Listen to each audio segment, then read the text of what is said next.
Friends, Romans, countrymen, lend me your ears. Hello, ladies and gentlemen.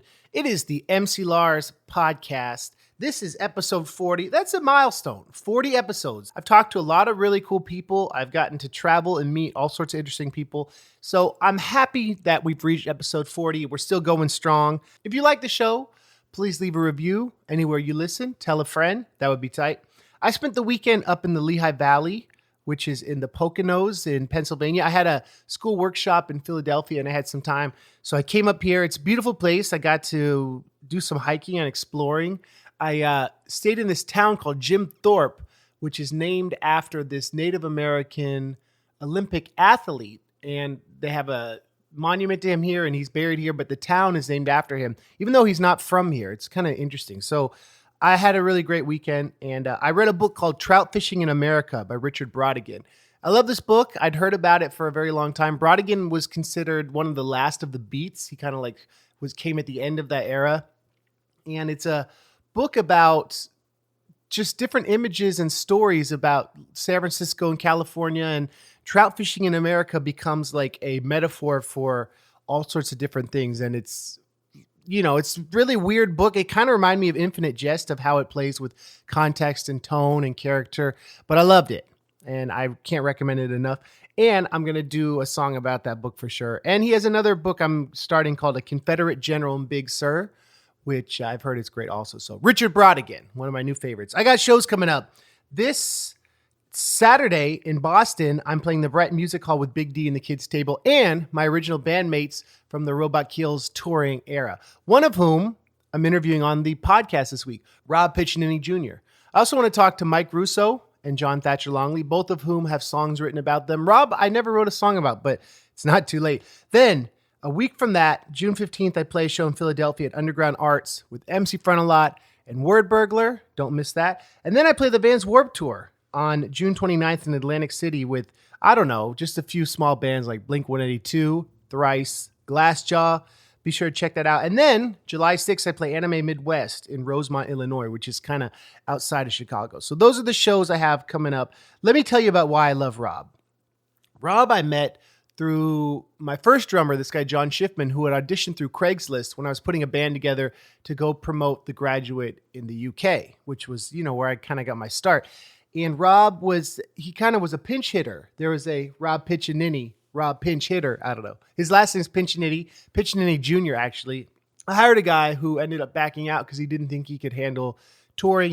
He freaked out and couldn't come to practice, even though I'd bought him his plane ticket to England and hired him. It was kind of messed up, but bad things often lead to good things because John Schiffman knew this bassist, Rob Piccininni Jr. He and I became, inseparable on tour. We drove each other crazy. We have a similar sense of humor. He's a really great musician. And so we talk about those years touring, the transition I made from touring with a band exclusively to pretty much touring just with my laptop exclusively as I'd started out, which was kind of a financial thing I had to do. But in special occasions like Warped Tour coming up and the show with Big D and the Kids Table, I get the guys back together. And the last time we were all together was my wedding last year. So this is my interview with Rob Piccininni Jr. He has a band called Red Hymns, and we're going to end the podcast with this song called 3 Years, I Promise. I wanted to plug some of Rob's upcoming events. On June 7th, there's a listening party for his Volume 3 EP. It's at Barrier Brewing in New Jersey. And then on the 14th, Volume 3 comes out, available everywhere. And then on the 21st, they play the FM Bar in Jersey City. It's the album release show. So be sure to check that out. Anyone in the tri-state area, let's show Rob some love. They're awesome. I've seen this band a few times, and they're fantastic. So this is my interview with Rob Piccininni Jr.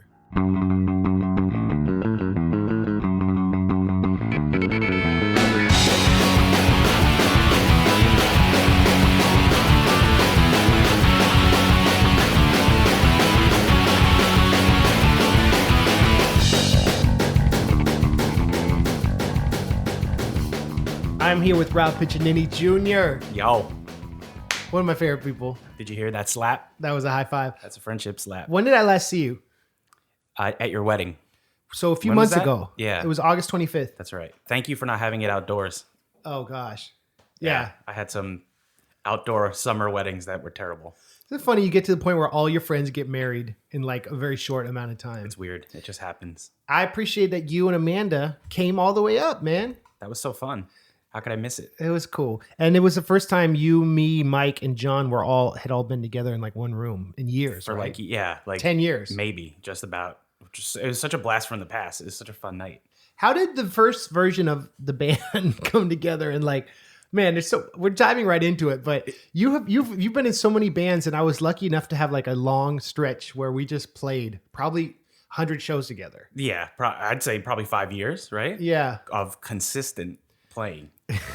It would just be random too, and then it would be like nothing for a few months, and then it'd just be like I'd get that phone call like, "Hey Rob, you want to go play some shows?" Be like, "Yeah, sure." And we opened for some great, like, what were some of the bigger people we?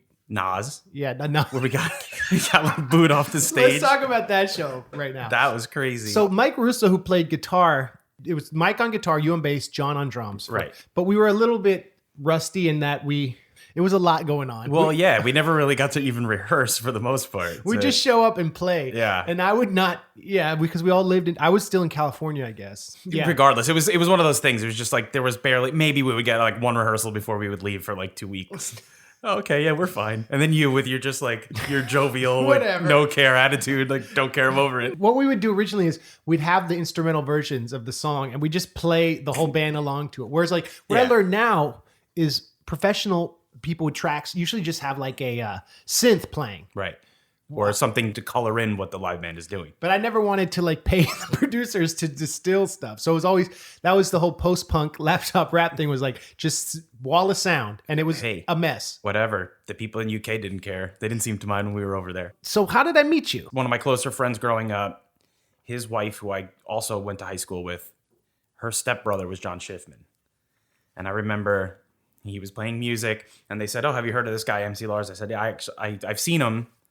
Because I had known of MC Chris, so then obviously you were popping up on like certain MySpace things, feeds, because it was similar. And so I was they were like, "Yeah, he's going to England with this guy, MC Lars, for like a month." And I'm like, "Oh, damn it. Like exactly what I wanted to be doing." I was so jealous. And he was playing in a band called Steel Train. Right. On and off. Yeah. At that point. Yeah. But basically. This was January of 2006. Yeah, it's so crazy. And you had, so basically you had some bass player guy who was playing with you that was going to go with you and then like bailed at the last minute, like a month before the tour. Because he was going to do like oil changes on the buses at the Warped Tour or something like that. Yeah, I forget his name, but he auditioned. He was into hardcore and punk and he could sing. And I was like, I want a bass player who can sing, who likes both genres, who's fun. And he was great. And he rehearsed. So I bought his ticket to England and we were going to rehearse, and he calls me, "I can't get out of bed. I'm freaking out. I can't do it." I'm like, "Just get out of bed." He's like, "I can't do it. I can't do it." He had mental problems. Yeah, I'd say so. Hope he's okay. But we were hoping to get on Warped that year, and he's like, "Well, if I'll do Warped because I'm also going to be working changing oil on the buses." And my manager, Tom, at the time was like, "If you do Warped Tour, you can't have someone who's like a mechanic if you have a stage time." Right. So I was freaking out. It was last minute. And it was literally a month before. Yeah. And we'd been rehearsing a lot. And so I think John recommended me because you were in a pinch. Yeah. He's like, "I think I have this guy who'd be good for it." Because had you played with John in bands or you just... No, I never had, but I just always knew he was a drummer and I was a bass player. And since we were always hanging out together at his brother-in-law's house, my friend's house, he knew I was a musician. He knew my band, so we would get into band talk at the parties and stuff like that, so he knew. Your band Clark Street. Oh, yeah, from back in the day. We called him Schiffles. John Schiffman. Schiffles, yeah. And John Schiffman eventually joined Bleachers because Jack from Steel Train went and started Fun. Right. With Nate and Andrew from Anathalo. Uh-huh. And so they were all like managed by the same guy, Tom Gates. You're right. And then so it was just this crazy small world scenario. John, and then recommending you. And then I remember I called your house and I couldn't pronounce your last name. Who can? And your dad was like messing with me because I'm sure you get telemarketers who were like, said your name wrong. Horrible. For like a minute and a half, he was like talking to me like, "You got the wrong number. Like, who is this? Where'd you get this?" I'm like, "Okay, well, I'm just trying to call Rob about the UK tour because I wanted to hire him for that." And he's like, "Oh, let me get him." The whole time? Yeah, because I was like, well, if this guy, your dad almost prevented you from getting Isn't that show. Crazy? Right? It's so funny. But I'm glad I said that. He didn't just hang up on me. And that's so funny because I feel like in my life... Because you have your dad's name. Yeah. Thanks, Dad. Yeah. So, yeah, I'm a junior. It doesn't cause any problems with the mail or anything like that either. But at that point in my life, I feel like my parents were getting to the point where, you know, they were like, you better quit it with that band, that music stuff. Like, you know, it's never going to get you anywhere. And I feel like those tours that we did together were the first time that they were like, oh, okay. Like, maybe he couldn't do this. You know what I mean? Like, so they kind of backed off a little bit. Really? But yeah. It's after like a while. the fact that you were touring internationally and Yeah, right. And, you know, getting paid. yeah, right. To go to another country or 2 other countries, whatever it was. That's pretty dope. Actually, 3 other countries, right? So I'd done the laptop thing for so long, and like the third member was this guy Chris Eyre, who I went to college with, who was living in New York and not doing much, so he was down to do it. He's a singer-songwriter, and after that, it was my level of professional musicians. You guys always held it to a high standard. Well, thank you. But yeah, I had to. I was freaking out. You know what I mean? First of all, it was like we were there, for lack of a better term, as like a hired gun for you. So we wanted to reflect well on you. And then I remember distinctly, I think it was the first London show we had done was the show where like all your crew, like your team was coming out, like your publicist, your manager, like all these crazy things. And you were like super nervous, somebody who never cared about anything. And that got me super nervous. Yeah. And then that was the show where Chris broke a string, like the first note of the first song. And we had to like stall for him to change the string really quick. Did we stall? Yeah. We were like jamming? Or you were just starting to, you know, riff the way you always do. Yeah. Getting up on a ladder. Was that at 93 Feet East?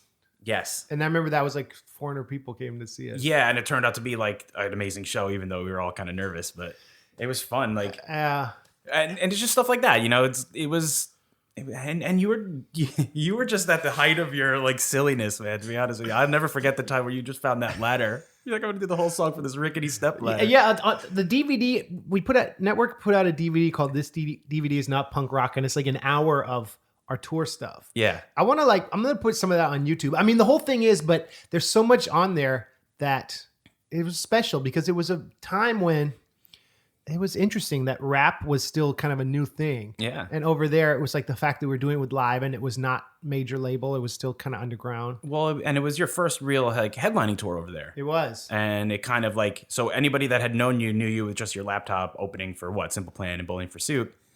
Then you came out to do a headline tour. And not only was the tour great, but it was like an average of 350 kids a night. It was crazy. Yeah. And they were going nuts. And then it was like, wow, this is great. It's like, and it just came to the point where we were just having fun, man. Like, how could you not? You know what I mean? Like, I'm nostalgic about that time because it was like we didn't, you know, the album came out and then we did 3 tours that year. We were there a lot. You were there 3 months out of that year. Yeah, and we played a festival, truck festival, and then Steve, who was the guy who played Blake in Hearts of Hate, came and did that tour with us. Right. We did that other festival too, the surfing festival on the beach. That was pretty cool. With Frank Turner's band. Yes. Million Dead or something like that. Yeah, I don't remember.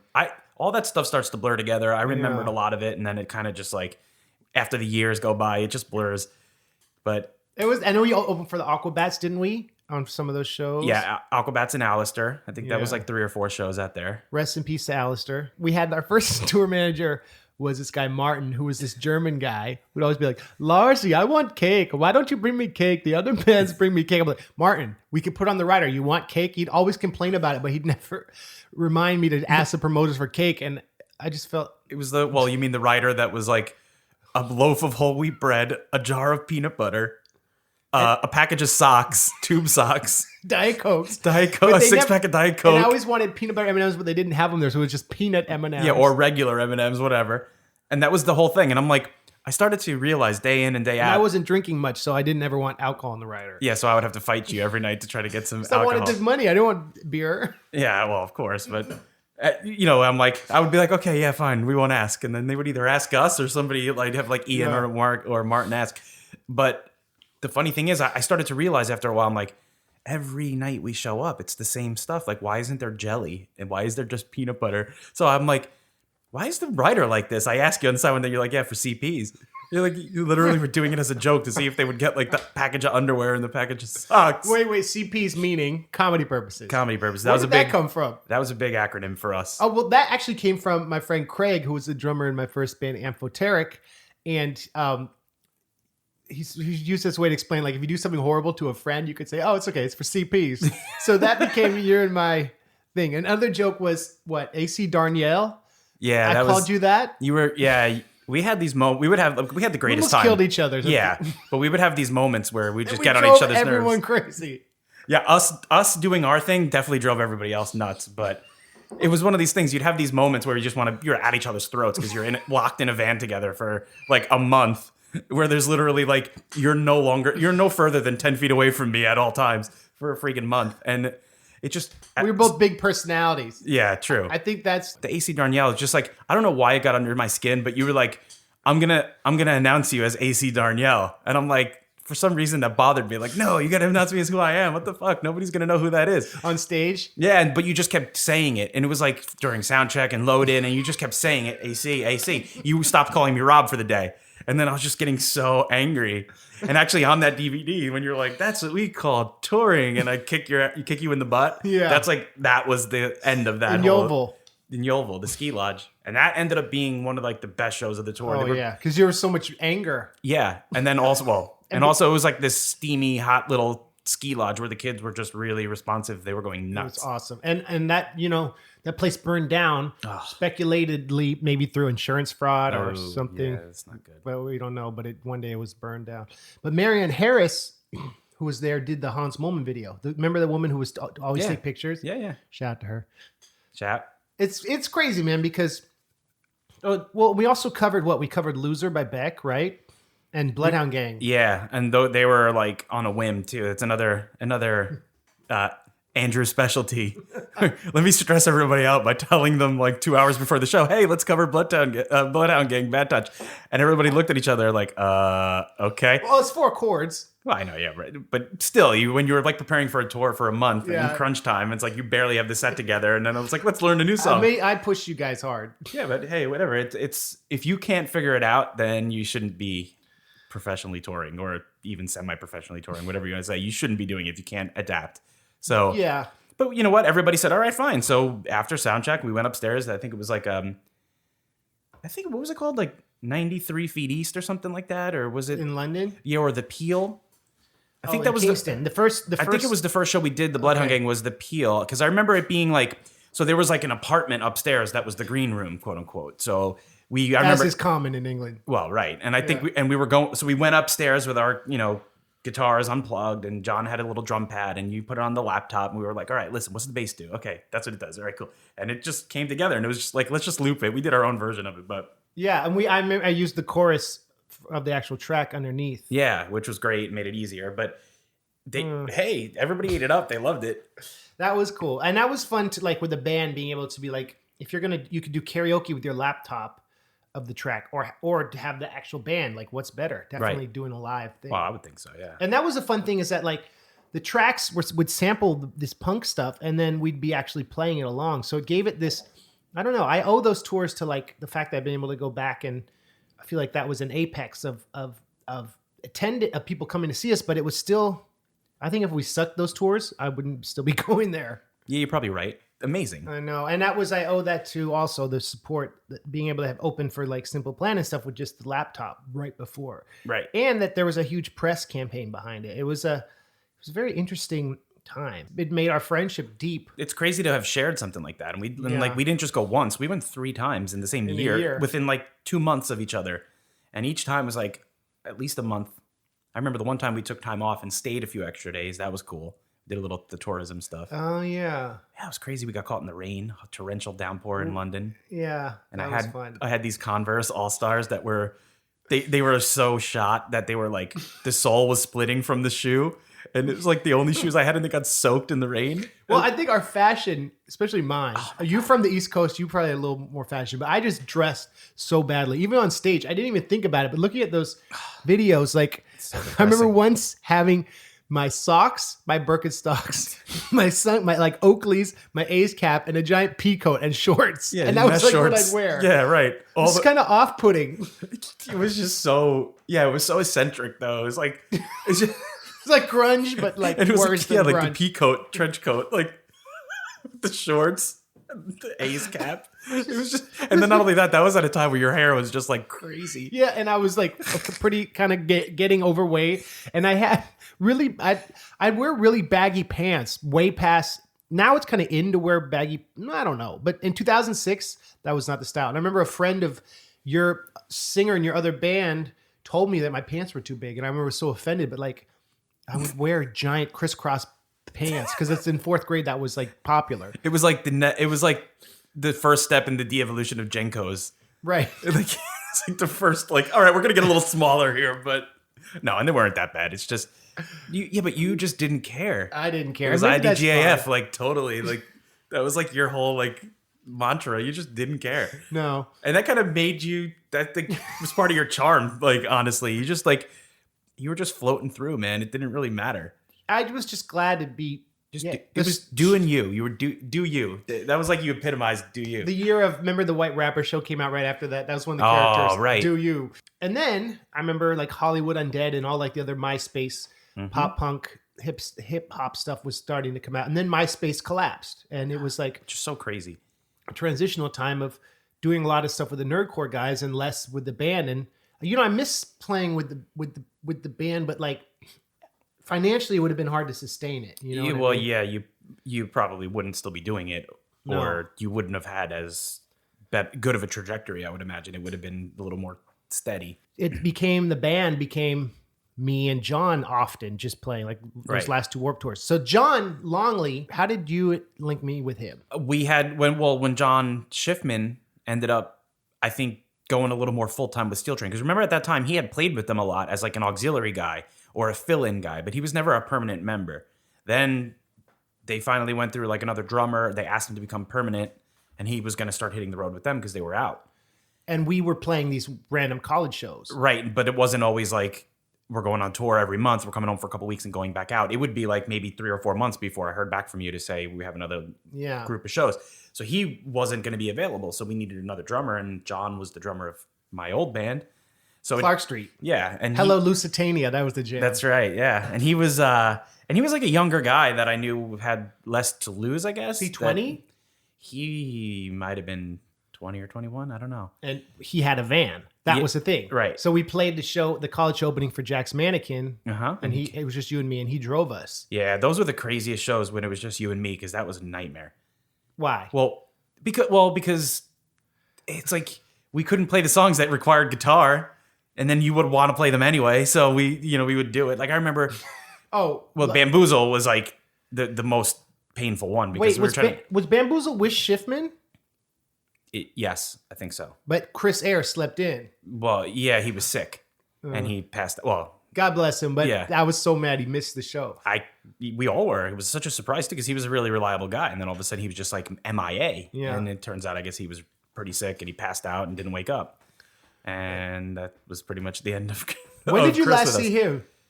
Oh, probably the last time we saw him, whenever that was. We went to go see a show. I might, yeah, right, but a little bit after all that. But he still lives in New York, and like sometimes we tweet each other. But that guy's talented. But I always felt like be a solo artist, that it was, I don't know. Well, that was the hard part. He was punching the clock. It wasn't what he really wanted to do. Well, right. Well, all of us had our own aspirations to continue to play. It's not like we started from the ground up, or we're just like a session guy, right? Which that's what I'm expecting. It's like for me, I even speaking for myself, I desired to be a little bit more, but I wasn't going to turn down an opportunity to continue to play in front of 3,000 to 6,000 people at colleges, opening for these like national acts, plain white tees, all crazy bands. Oh gosh!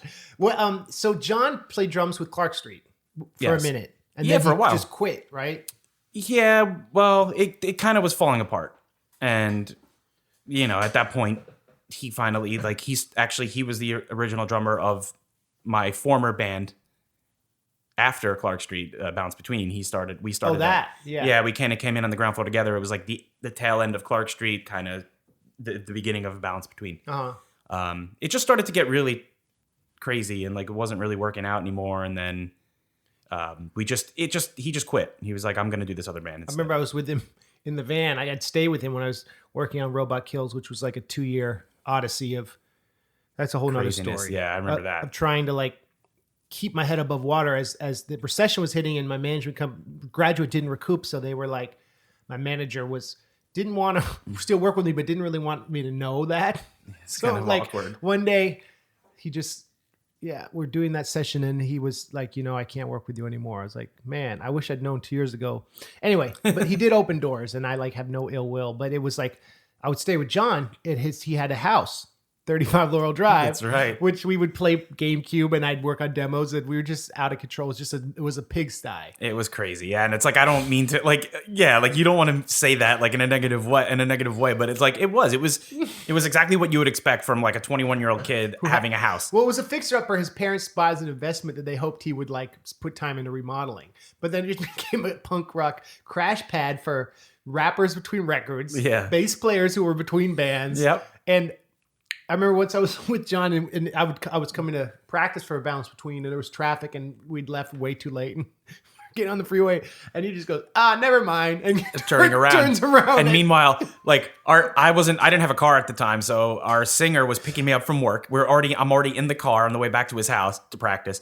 And our guitar player is in the basement, like in the middle of changing his strings, mind you. Right. And the funny thing, that was kind of like the straw that broke the camel's back with John and a balance between, because it just was like one of these things where like, oh, come on. Like, you know, at the time, I don't think he even had a day job. So it's like, you couldn't have woken up at like, 2 o'clock, 3 o'clock and driven down here a little early to skip the massive rush hour. Those were very nocturnal years. They were, yeah. Yeah, so true. Because like, that's the thing. We'd be on tour and well, we would get into these tours that were routed for buses, but we were doing it in a van with no trailer. Shit was piled everywhere inside the van. Like literally. You're talking about the MC Lars stuff. Yeah. Yeah. So, yeah, and all that. And then basically, like, we would go, like, let's say we were in, Maryland tonight, and like 2 days from now, we're playing in Philly. We would drive from Maryland to Jersey. We'd crash with John, and then we'd wake up the next day, and then John, go. And that's a line. Every time tour rolls by, we'll stay at Laurel Drive. That's right. I remember I was at his house when I thought about that, and I was for publishing or something. I wanted to know his middle name, and he texted me Thatcher. And the joke that like he had this very posh East Coast name, but he's this messy house. It's so great. And so John would just drive us everywhere because we hung out, and I had an official audition, I remember, in Manhattan. And I think you were there playing the songs to see how we'd vibe. Maybe you weren't. I don't remember, yeah. And it was like 3 guys, and John like really had prepared. And I remember something I love about John that I still do is he just hits hard. Like crazy. And he's over the past 10, 13 years, he's become so good. He's the best drummer I've ever played with. Well, that's the thing. Like I noticed it as well just from afar. I'm not playing with John anymore, but seeing him progress like on videos and things like that get posted on Facebook and stuff. Like to me, that was like, yeah, that's where he kind of finally put it all together. He had that hard hitting, solid in the pocket style, and then he got like, not more finesse, but just more like, just a little more skilled. It seemed like. Yeah, and also like sometimes the click track wouldn't be clear or there wouldn't be a click track, but he'd keep up. Right. He was able to roll with the cacophonous anarchy of the project. Yeah. And then there was Joe Oliger. All right. So who ran sound for us for a little bit. Yeah. Did you know Joe before? Yeah, through John, because I was always hanging out. Like even long before you were like ever with us, we were always hanging out at 35 Laurel Drive with Clark Street and doing all stuff there, and it's just one of those things. Joe was just part of the crew. Yeah, he was. Joe's a great guy. He played with Bed Light for Blue Eyes. That's right, for a little while, yeah. Joe did a lot of the production on my third record, and Joe is a really good guy, and it's just interesting to think about how deeply ingrained I became into the Jersey punk scene. It's weird, right? Post-punk, I guess, post-hardcore scene because of Schiffman, then you and John, right. And how I would spend so much time there, and yeah, it's so crazy. It's random. Life is crazy. Yeah, you were like a nomad for a while too. You'd be in California. So we did a lot of college shows during this like time when I was working on ton of them. Robot Kills because it paid the bills and it helped pay for the studio time. And it was easy. And fun. And Mike Russo worked for this company who I'm going to have on the podcast. He worked for a company called Concert Ideas. Right. So he'd get us all these shows and he'd recommend, we got to do the Cartel story. Oh my God. Yeah, we do. Okay. So Russo would recommend us. And I remember like everything he'd recommend us for. And once I saw an email that they booked something and he's like, I have a recommendation. And the promoter's like, who? Someone he worked with at Concert Ideas. And Mike was like, MC Lars. And the guy wrote back, how could I have guessed? People were tired of it. Well, because also like... Because he'd play with us. Well, Mike started playing with us. So then it was like in his best interest to get us whatever shows he could. I mean, and they didn't know this. Fall of 2008, when I was almost done with the record and I was like going to maybe quit doing MC Lars like for good.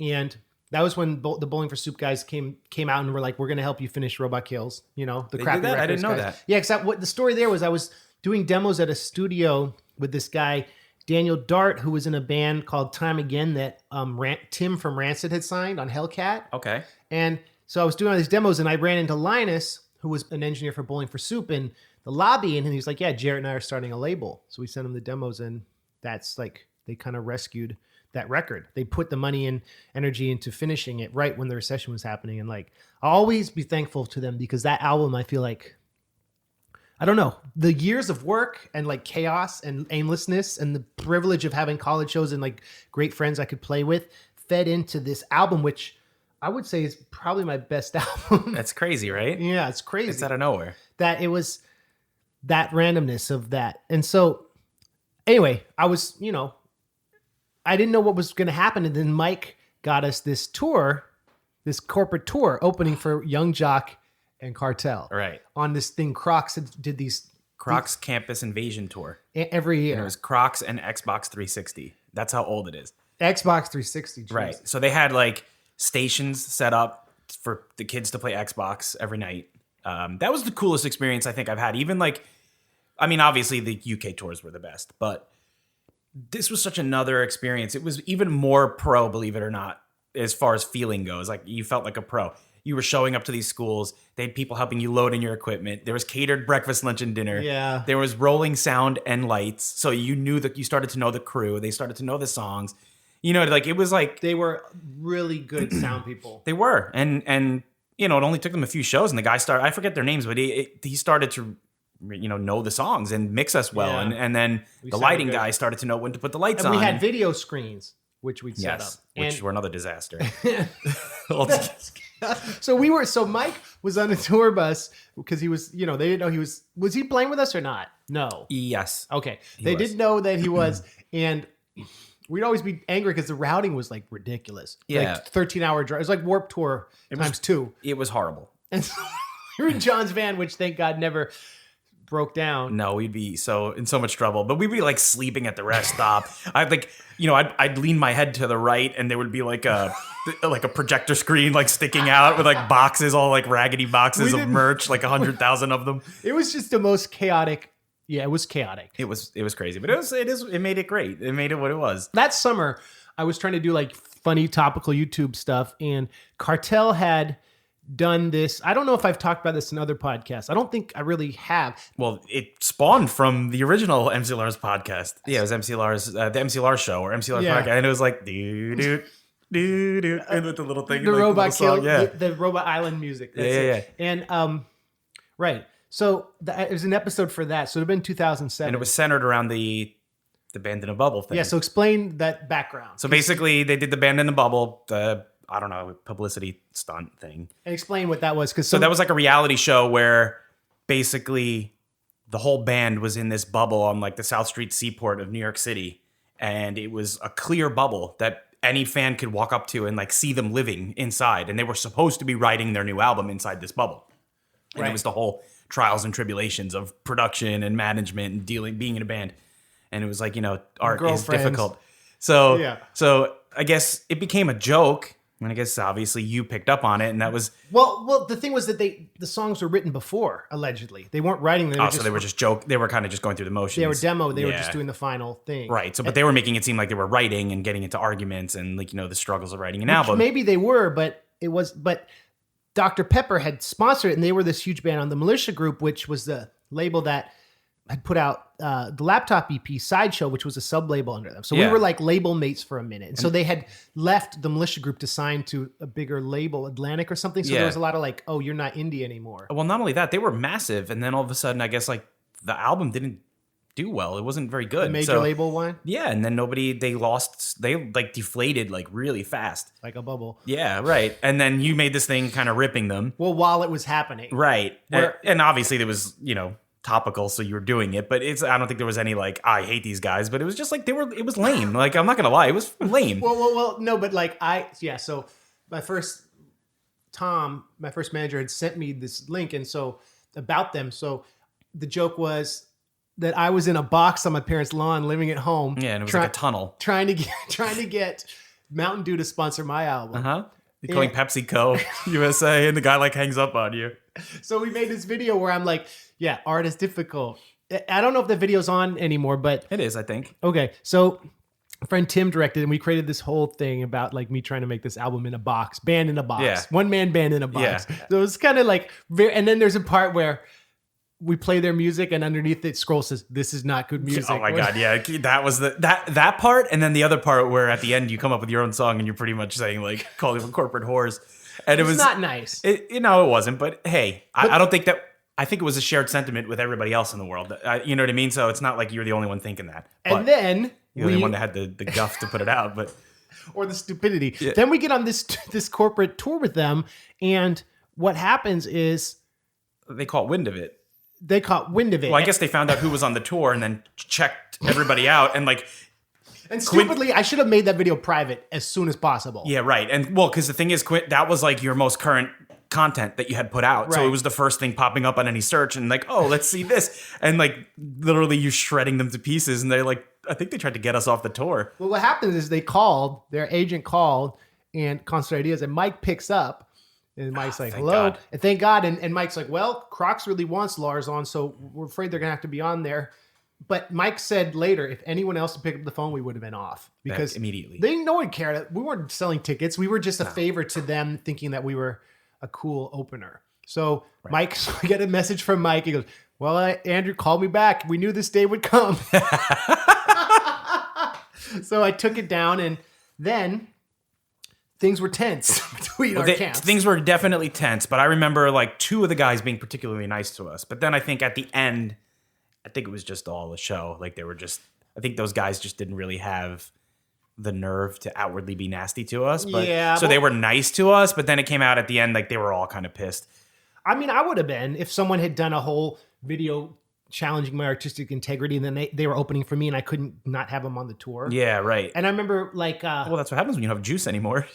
You can't get them off. You can't get them off. I know. If they were at the height of their popularity, we would have been off faster than you could say it. That's true. The irony it was also that it was a corporate sponsored tour. So remember, one of the guys, like the first night, he goes, "Welcome to the sellout train, Lars." Yeah, because we were playing on a Crocs tour, and then another time, they had the Dr. Pepper bottle thing. Yeah, so they were like, ruin your life. We were drinking Dr. Pepper with whiskey or something on the bus, and Will sticks his head and he goes, "Wow, Dr. Pepper, that will really ruin your career." Yeah, people were like partying, and then that's when like the needle skipped off the record, and we were like, "Yeah, I think it's time to go." We were like partying, and then I'm like, in hindsight, I'm like, why the hell did we ever like have the chutzpah to get on their bus? Yeah, and actually party with them, right? Which like.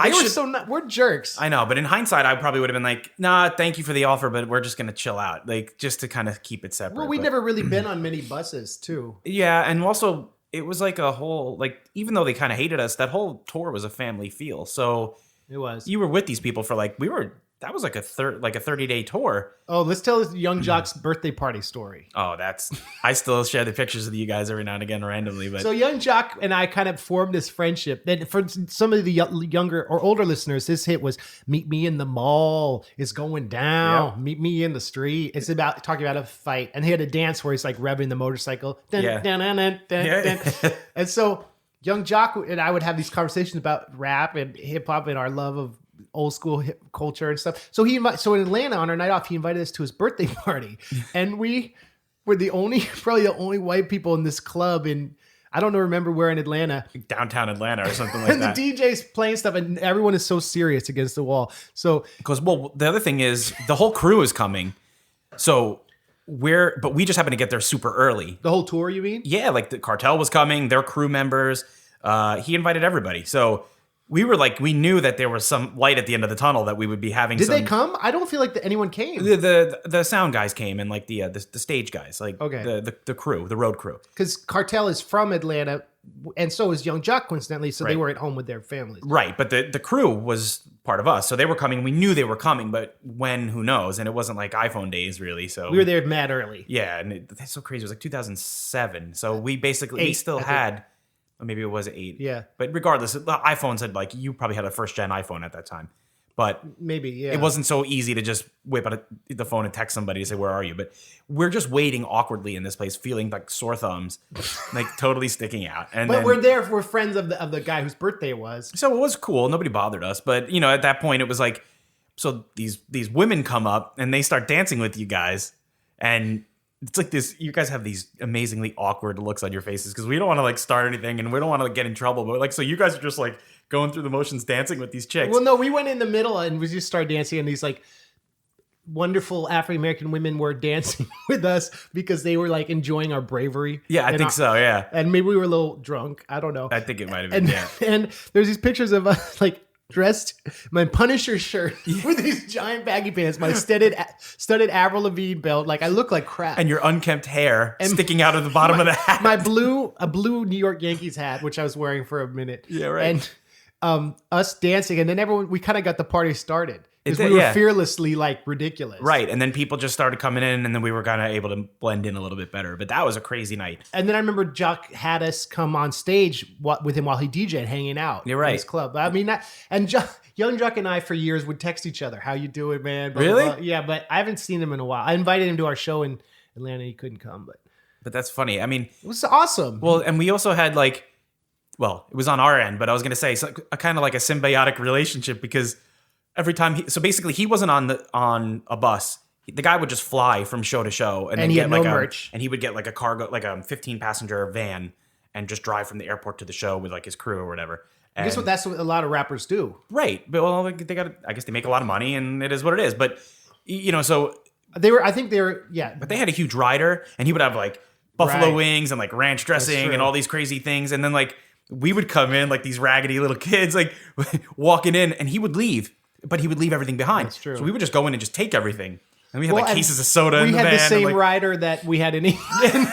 The bread, peanut butter. But this time we had peanut butter M&Ms. It was like a loaf of whole wheat bread and a jar of peanut butter and like underwear and socks. We were kind of obnoxious in that backstage at these colleges. We would kind of be a little messy. Yeah, well, it'd be like a locker room. And then it would be a locker room with like bathroom stalls. So like, I remember one time I was going to the bathroom and I just like started raining M&Ms on top of me. And I'm like, oh, this guy. And then it's like a tile floor in a locker room. So you could hear it like all like bouncing off of the floor. We were definitely a little out of control, but we also felt like impervious to, I don't know. Yeah, but because I feel our like, friend was working for the company that booked the tour. Yeah, but we should have been more on our best behavior because of that. But it's one of those things. It's just like I feel like, and other bands are probably way worse because we were always respectful but we just got a little crazy. Well, Mike would always say, when he'd come in and there's like bananas and bread and M&Ms all over the floor, he'd go, "You guys aren't doing yourselves any favors."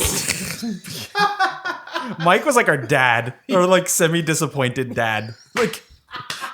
And then one time you were helping in Ohio. Where was the massacre? The Kent State massacre. Yeah. We played a show at Kent, and the screens weren't looking good. And I just wanted to finish sound check. I never really cared about sound check. I was like, let's just play and just pay me, and we're done. This is, I was just like tired and don't care. I'm over it. I don't. Yeah, don't care. Another mantra of ours. Where'd that come from? That came from your twisted brain. Don't care. I'm over it. Yeah, like it was at the end of Anyway, so you were fixing the screens, and I was like. You were trying to help the show, and I just poured a whole bottle of water down your butt crack. And it was so cold. Sorry. I got so mad. I'm so sorry. That's okay. I was like definitely like not at my best. It is what it is. It's stupid shit you that we do to. Of course. Thank you, Rob. Long ago, I wouldn't be here if I didn't forgive you. But it's one of those tense things. That day. Well, Cartel knew, and they were like, oh. I remember there was like awkward because we were not talking. They're like, okay, guys, a little awkward in here. Yeah, because then we went to like lunch after sound check and it was catered and they had these wonderful like Mexican spread of like tortillas and steak and all this wonderful stuff. And we were fighting. Everybody was like, and everybody was like in their own little, because it's like a cafeteria at school. So there's like your little factions of people. Right. And I remember being like, I got my food and sat as far away. Like I was the only person at a table. Like I was like, I can't sit with you. I'm out of here. And then I just like kept it quiet the entire time. And then right before like we went on stage, we did a little huddle and it was like, I'm sorry, I love you. It was like we hugged it out and that was the end of it. And we played well. But if that's the most contentious it ever got between the two of us, then I think that we probably had a good thing going on. You know who we met that show? Nick Brophy. Nick Brophy. I forgot it. Nick Jenkins. And he gave us those Tetris t-shirts. Yeah, and he was in a band called Something Different. He now manages like a GameStop in Toledo. He's married now, I think, and yeah. Nick was awesome. He was a good dude. Hey, Nick Brophy. Hey, Brophy. Okay, so, and that wasn't his last name. Man, this is taking me back. No, isn't it Jenkins or something? Yeah, Jenkins, I think. Mr. Jenkins. I feel like that's a name you would come up with for something. Jenkins sounds more fake than Brophy. Mr. Wormsley. So then We played. I remember. Oh yeah, another story. We played the Finger Lakes Grassroots Festival, which is like a folk festival in upstate That New was York. crazy. And I remember we camped headlined. out. We headlined twice. We camped out, and what was the story? Like there was a guy. We moved some guy's tent. Well, I don't know. We got a tent from somebody. Yeah, and someone took it down. I don't remember. I just remember by the time we were ready to set it up, because we did everything last minute, it was super late at night, and it was like there were no like plots for us to put the tent, so we had to just kind of like pick a spot and just put it up. And then I remember it was like sleeping in an oven, because the next day the sun came up and there was no trees, no shade. Yeah, I remember it just being terrible, like waking up like so hot. And then I think I remember it was like a hippie festival, so there were like these dudes smoking opium. I remember they like offered us opium. Yeah, no thanks. Well, I wasn't trying to smoke opium ever in my life. I would agree with you. And that was crazy, like the hippie vibes of the kind of people in the culture, and like it was just like festival. It was older guys smoking opium. Yeah, it was weird, and it was just like in a tent, like. It was dark. Yeah, it was kind of crazy. It was like, what's the last thing you want to be doing? Let's put it that way. Don't put yourself in that spot. And we were, there'd be weird situations where we would try to do the right thing. And yeah, the college shows. And then all the shows in Rochester were so great because of WBR would always play stuff. And I remember when Clark Street, you guys would open for us up there. Yeah, band. Yeah, at least once. I remember that. Yeah. And I did double duty. Let's talk about it. Because during all this, you had so many other projects you did. So I was always doing something, but I mean, when we started all this, it was Clark Street, and that kind of fell apart. And then there was a time when you were recording with me a little bit, like the Scientology song, and it was just all these random things, like because you were living in New York, so it was you were going into and you would just always hit me up on a whim. Hey, Rob. Can you come help me do a studio session? Want to play some bass? And it was always like one of these things, like I never expected it to even like come to fruition, because it was just like you were almost demoing these ideas, and that song came together pretty crazy in the studio. The Scientology song. Yeah. Which was on the 21 Concepts. It came later on, right. Yeah. And that was kind of cool, because then I get to put my input, like playing a bass line, but then like you didn't tell me not to give you any recommendations or any kind of ideas while you were in the booth, which I thought, I didn't want to step on toes, so I didn't want to just like start thinking I could be a part of the process, but I had an idea I would tell you, and you actually ended up using some of this stuff I suggested, which was I always thought was cool. Yeah, some other stuff too. So you'd write good lyrics. You're a good rapper. Well, it is what it is. I mean, I don't know if I never really took it serious to like come up with some. That was always my problem. I thought tone, but because it is what it is. I can figure out what sounds good. You're a good singer too. That's one of the things I love about working with you is you'd sing the harmonies great. I would try. Try my best. You were very influenced by Deftones and a lot of post-hardcore stuff. Yeah, I mean, early on, I was a big punk rock guy, so I listened to a lot of the SoCal like Fat Records, punk rock bands, and that's what I really grew up on. But you were a big NOFX fan, huh? Yeah, kind of. Lagwagon is probably my favorite band. Did you read the NOFX autobiography, The Hepatitis Bathtub? No, I didn't, but I heard it was awesome. The audiobook is great because they all read their sections. That's kind of awesome, cool. Dude. That's cool. Yeah. You know what it is? It's like, as I got older, I kind of like, this is where it hit me with NOFX that I realized I was kind of like, they jumped the shark for me. I know that's not really the appropriate way to say it, but where they kind of lost me was they started putting out, they just continued to put out records, but I never thought the records were that good. Yeah. And I remember going to see them live and I was so stoked. And they played like 3 or 4 songs that I knew in their whole hour-long set. And that's how I knew. I was like, I don't know any of their material anymore. Like, and they're just playing the classics when that was the entire set when I would go see them. Because it meant you were getting older. Right. And then that kind of like got me like, yeah, maybe I need to graduate to something a little more, not mature, but you know what I mean? Like it still has a place in my heart. And I still listen to the stuff all the time. Like Linoleum, that's such a jam. Oh my God, it's amazing. But do you feel like they jumped a shark? Like reading the book, it seems like Fat Mike alienated people when they started getting really political. That, but even I have a friend who's like a pretty right-wing dude, and he loved NOFX, and he was a big supporter of like George W. Bush, and like loved him, and he's singing the war on terrorism, like and I remember him telling me, he's like, I hate the content, but he's like, I just love the music. It's so good that I can see past it, and I end up singing the song. He's like, it pains me that I'm singing these lyrics, but I just love the music. Yeah. So it is what it is. But I just thought, I don't know. I found Fat Mike to be a little hypocritical. Like the way he he put his politics out there so much, but he's clearly a capitalist. I mean, this guy's super rich. You know, when I wrote Hot Topic is not punk rock, I Googled that phrase, see if anyone had written a song about it. And he'd said it in an interview. Yeah, and I'd already come up with the idea, but he'd said interview and like, so I want to credit him for like having said that before me. Well, right. And I mean, I admire his like, I don't give a shit attitude where he just does whatever he wants to do.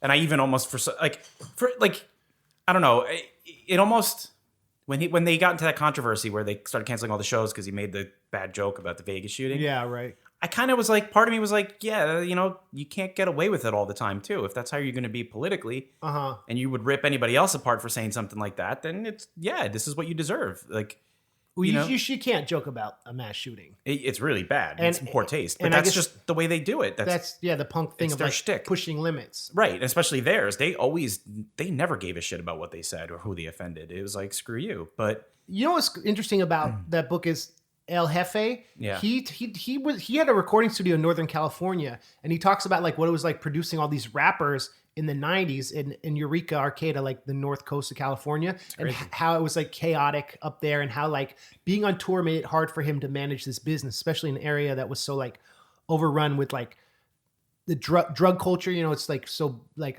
that area is known for like there's a lot of like drug trade, and how his staff and stuff were very like untrustworthy. And it's interesting seeing like how their business decisions kind of went hand in hand with the band and like how they navigated that. And it must be, it's hard becoming a band that's political versus Bowling for Soup. Their whole thing is more like pop punk, fun songs. Right.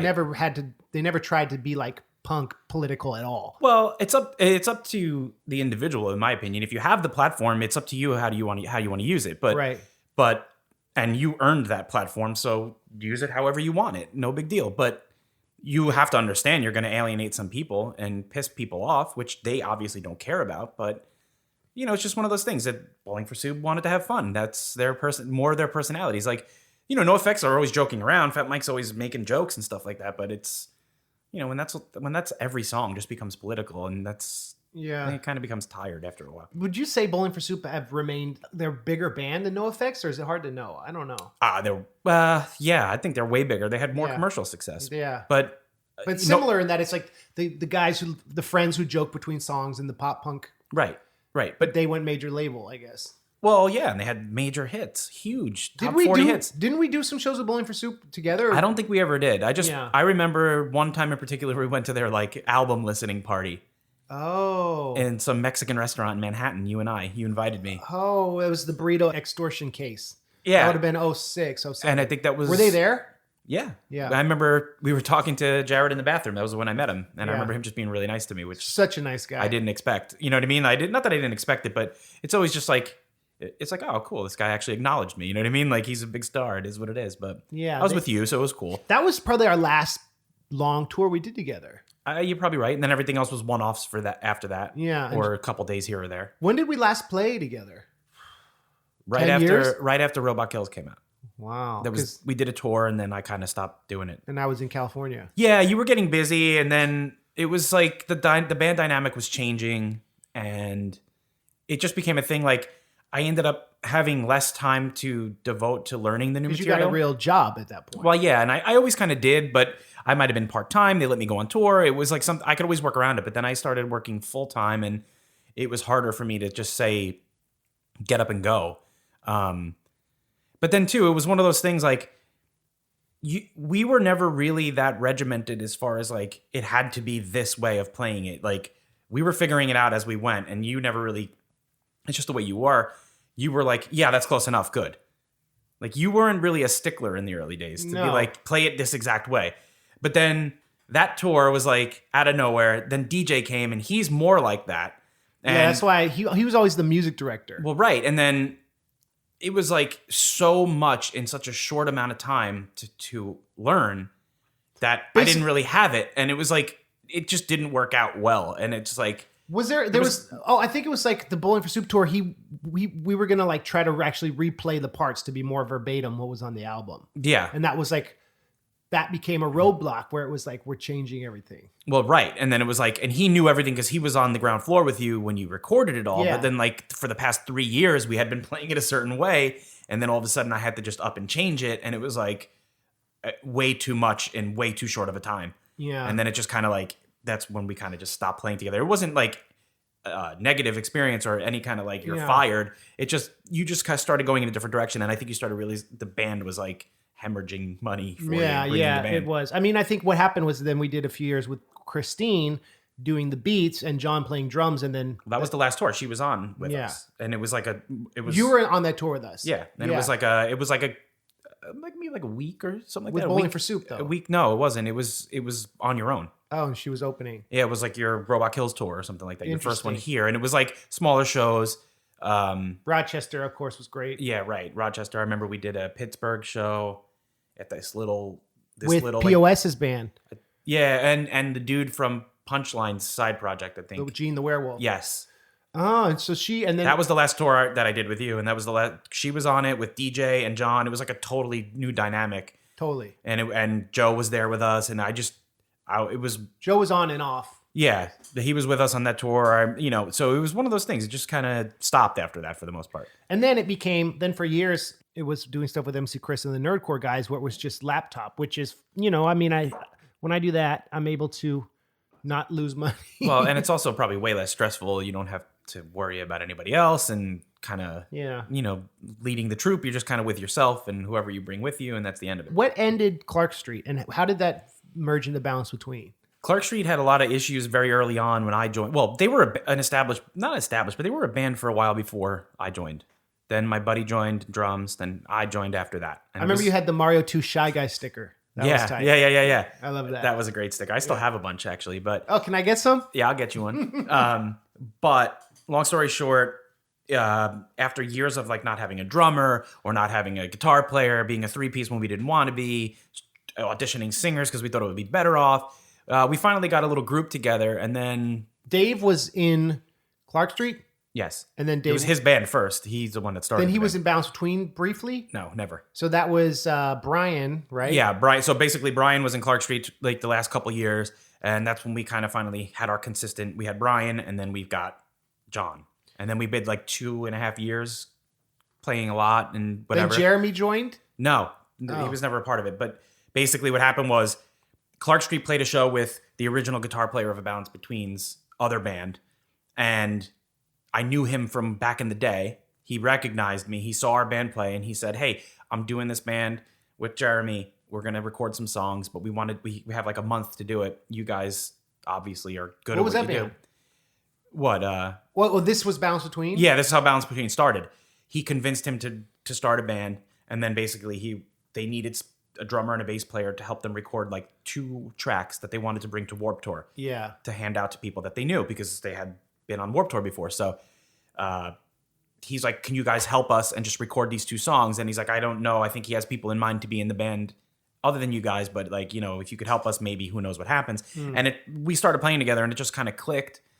And at that point, John, I guess, was like done with Clark Street. So he decided, I'm just going to play with these guys. So I quit. And at that point, John quit Clark Street to only be in Balance Between. Correct. Yeah. And he was kind of like losing interest. John Longley. Yeah. And he was losing interest anyway. But I'll try to make it quick. Basically, what happened was Dave and I had gone through trials and tribulations with the band like for years. And I was like, honestly, I'm not going through it again, trying to find another drummer. It was hell before. It's going to be hell again. He kind of agreed, let's just slow it down. Let's just take a break.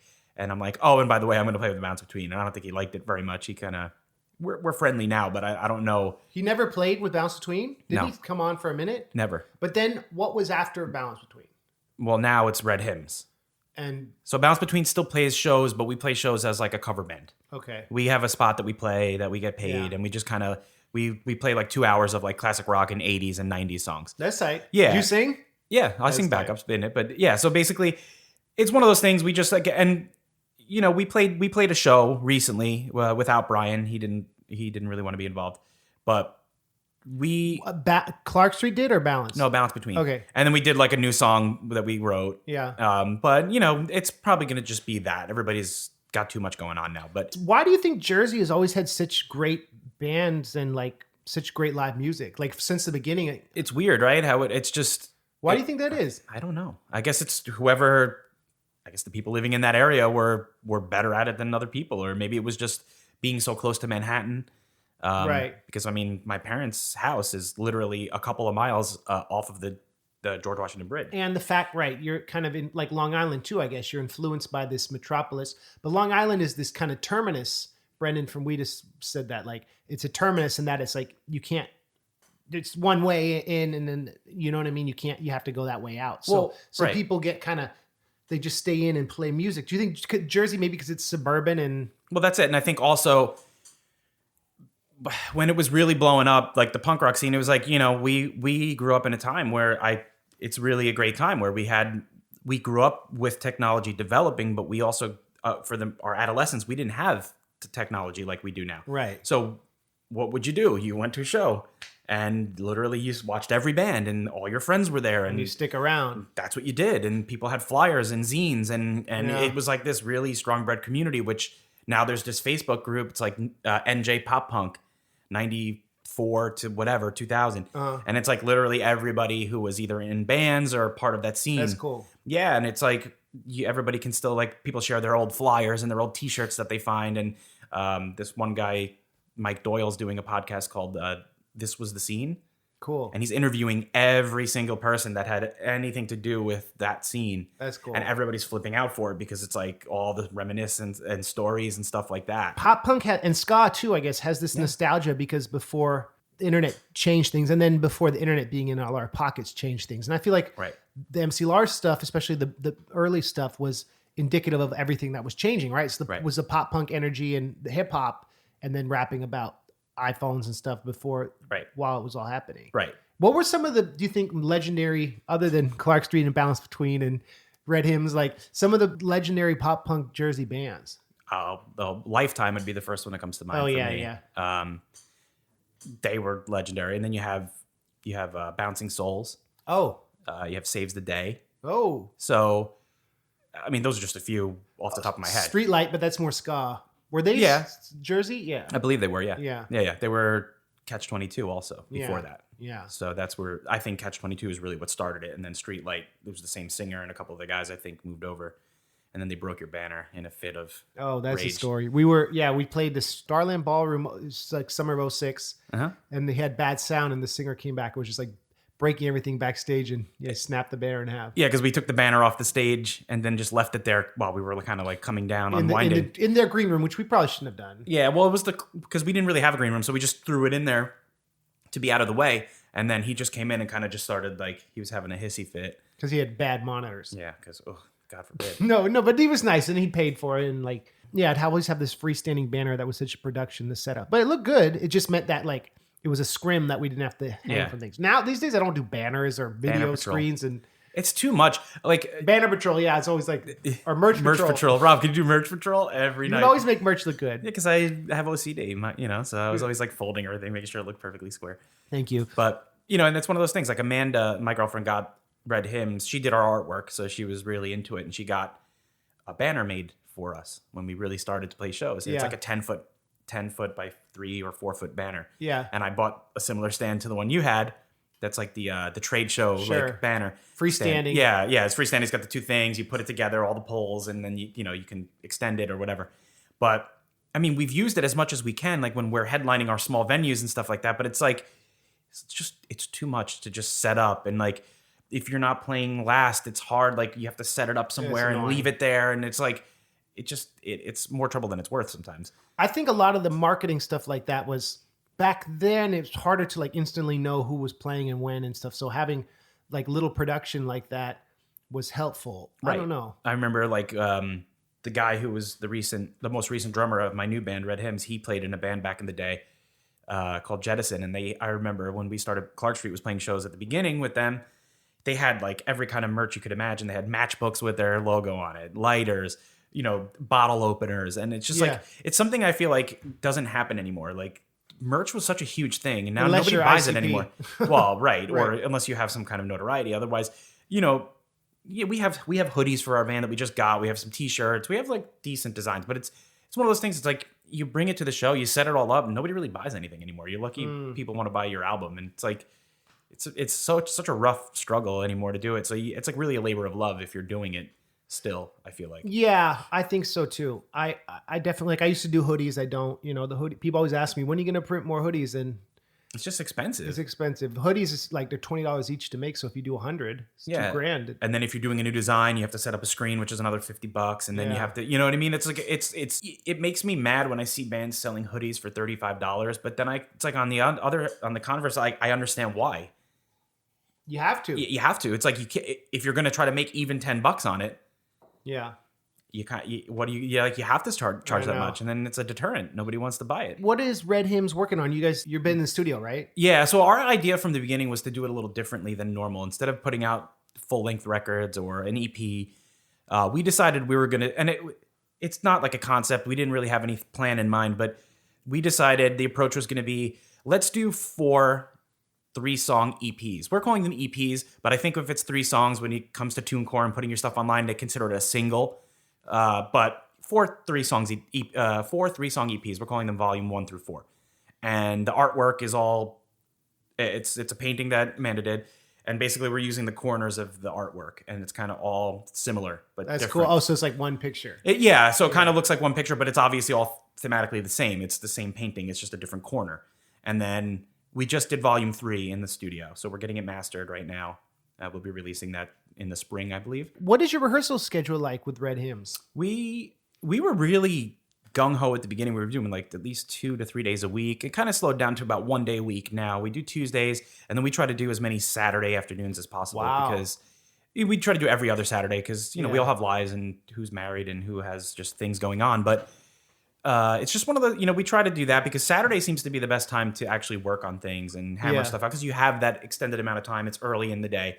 Nobody went to work all day. Yeah. Because, usually we practice by like 7 o'clock at night on Tuesday. And, by the time you get there, you just all you can think about is going home to relax. Yeah. So you have that, you're recharged. Right. But, that's what we're doing. And that's it. I mean, these songs came together. We're pretty proud of them. They're a little different. We have it's funny enough. It's like our guitar player comes up with most of the song ideas. That's how we started this band. That's Jeremy? No, Alex. Is Jeremy still in the band? Yeah, he's the singer. And he was in that band Near Miss. Yeah. Years ago. Yeah, right. Right. So that's how he kind of has his connection. So what's the lineup currently? Currently it's Jeremy, vocals. It's this guy Alex playing guitar, and it's me playing bass. So it's musically a 3-piece. And then we had a drummer named Monkey who recently left the band. And now we're playing with this guy named Wes who recorded on volume 3. And we're trying to get him up to speed so that we can start playing shows. But, he's got to... What's the hardest to find? Good drummers, or like, what is the... I guess it really depends, like, based on what you need. But yeah, good drummer, for me, it's not even talent-wise. It's like reliability. That's the hardest thing. Somebody who's on the same page as you. Because the 3 of us, it's a hard thing to find that we're very dedicated. We try to... I could be home spending time with my girlfriend, and she's very understanding and she's amazing. Yeah. So she doesn't bother me when I'm like Thursday night. I'm like, oh, by the way, we're going to practice on Saturday, and I'm going to be gone for 4 hours on a day where we could maybe be doing some stuff together. Yeah, right. Or like, cleaning the house that needs to be done, or, a million other things grown-ups have to do. But, she's really cool about it. She likes the music, so that helps. But it's just one of those things, like that level of dedication. Our former drummer, he lived further away than us, so it was hard for him to justify coming up all the time. But we're ready to go, and we're itching to play, and it's just the way we all are, and it makes it hard when we don't have everybody firing on all cylinders. So but a good drummer is very hard to find. You were saying like your guitarist, you said, writes a lot of the initial ideas. Yeah, so it's like, and that was the whole idea. Jeremy and I had been in bands forever where he was the predominant songwriter, and he's the kind of guy, he can come up with like a whole idea and show you the whole song, and then we tweak it. That's great. Yeah, or he has a riff that we all work on together. It was like a very fluid situation, but with this band, it was like a breath of fresh air for the 2 of us to not really be coming up with the song ideas. But where we brought our value was Al had all these ideas. He would come up, he would show us the riff, but there really wasn't anything put together. So Jeremy and I would take our experience writing together. We're very similar in how we hear things. Right. And we would kind of take the songs and the ideas, and then we would craft them in Al's vision, but, with our kind of overseeing, or whatever you want to say. Yeah. To kind of put them together. So it made it this interesting thing. And for the first time in his life, Jeremy's not playing guitar. He's just singing. So it made a different dynamic for us we weren't used to. He kind of had to get used to that. And for me, kind of just to be sitting back and playing bass, it's like same thing for me, but it's just a different vibe. It's like Alex comes from a more metal school. Yeah. And we come from punk rock and hard rock. So it's a little out of our comfort zone to play these riffs. It's like way different than what we were used to. Well, that's kind of what I love about post-hardcore music. Like when I did see you guys, it reminded me a little of the Deftones. Right. We get that a lot. Yeah. And it's like that in a good way, right? Like that idea of where it's like... We do our own thing, but they inspire us clearly. Yeah. Punk is about playing fast and sloppy and loose and having energy. And post-hardcore is more about like technical breakdowns and harmonies and solos. And being tight. Yeah, just like... So it's like if you were to take Black Flag and Slayer, right? And like the baby post-hardcore sounds like the fusion of that. But there's also like it's a different personality type. Someone who's in the Black Flag in the 70s versus Slayer. I don't know. It's what do so you think? true. Yeah, I would agree with that. And what kind of people, like what's the difference between a metalhead and a punk rocker and a post-hardcore person? Punk rock is happier than metal. Yep. Sounding. Maybe more libertarian or more like blue collar? Yeah, I guess. I don't know. But metal is the same way, but it's just, it's edgier, harder, darker. More pentagrams and gothic fonts. Yeah, right. And just the vibe of it, you know?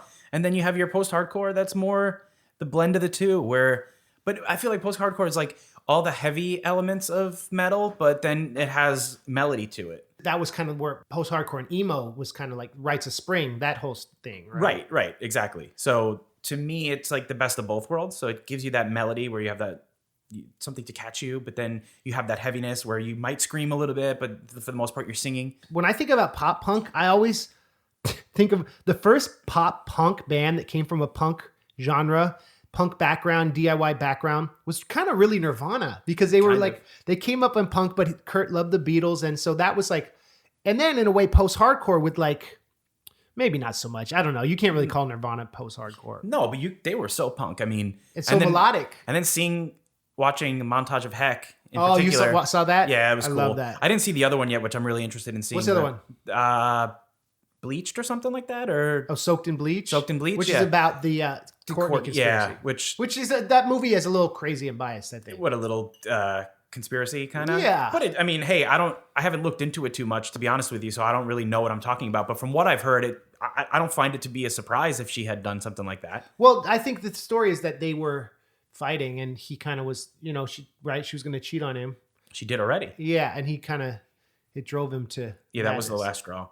I went to, I played a show in Seattle a year or two ago, and I drove past his house and hung out in Aberdeen. It's crazy with that bench outside and stuff. Weird town. It is weird. You went there? No, but I know of it. Yeah, like you can sit I went under the bridge there, and there's heroin needles. Under the bridge downtown.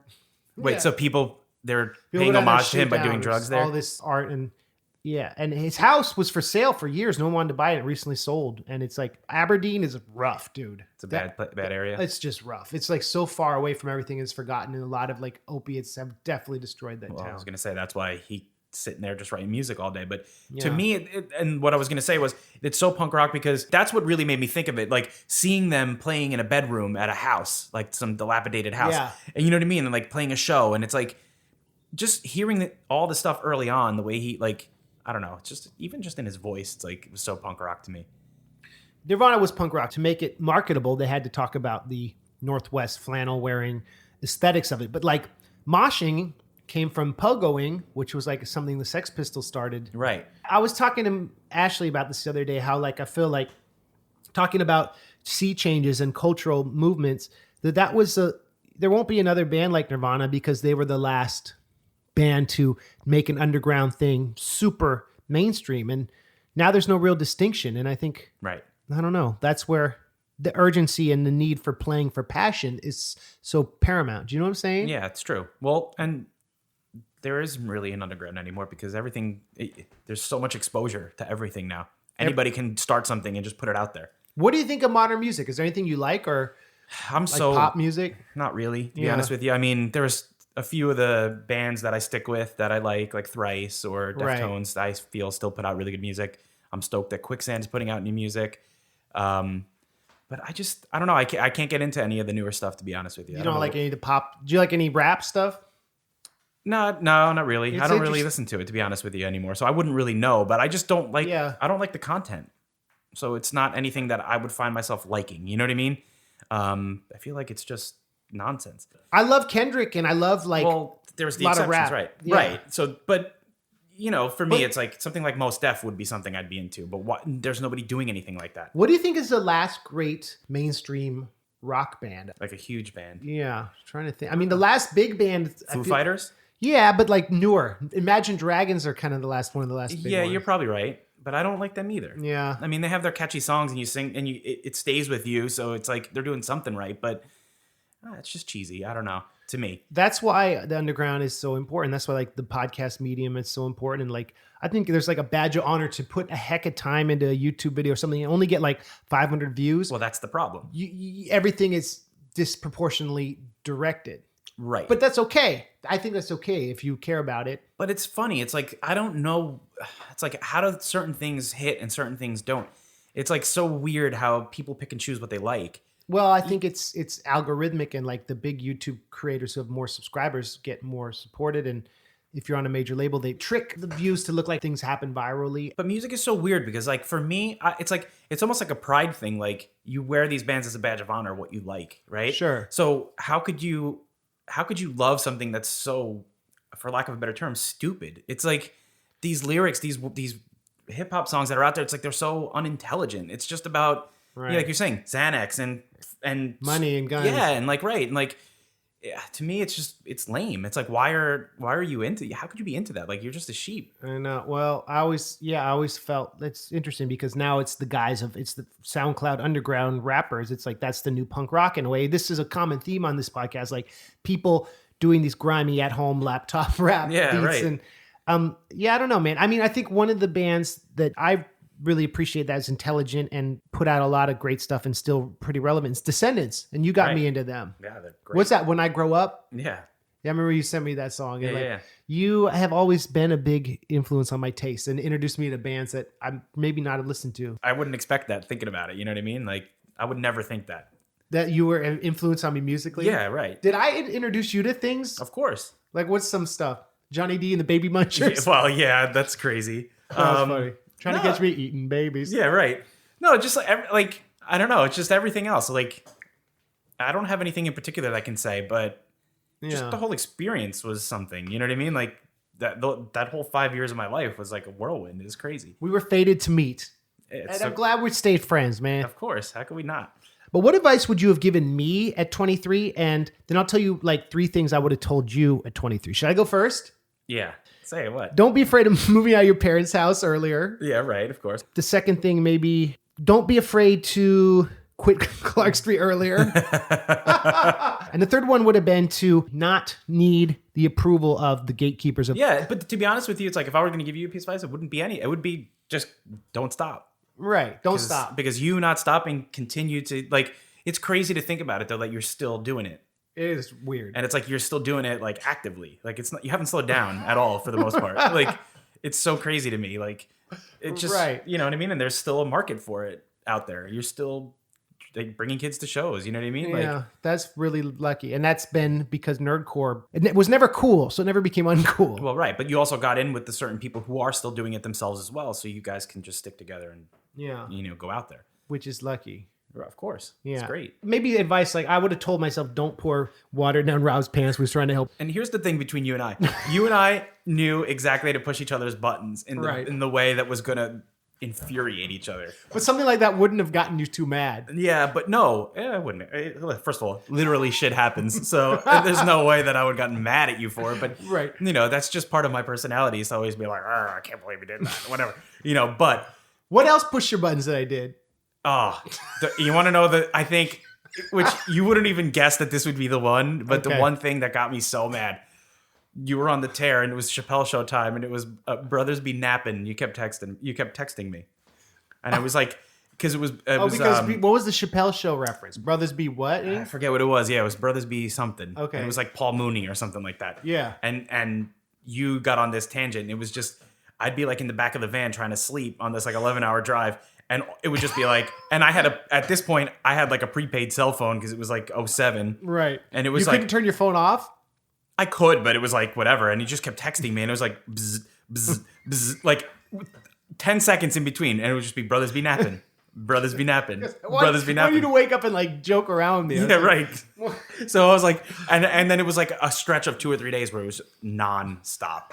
And I was just like, would you stop? Like, and then as soon as I like showed that I was like pissed, that's when you just like ramped it up and kept it going. Like, so maybe sometimes you learn like if I don't react, he'll stop. Right. I remember one time, speaking of texts and calls, we were so mad because we had to do like this 14-hour drive. And we got to the venue, the school, and we were sleeping. This was the Crocs college tour.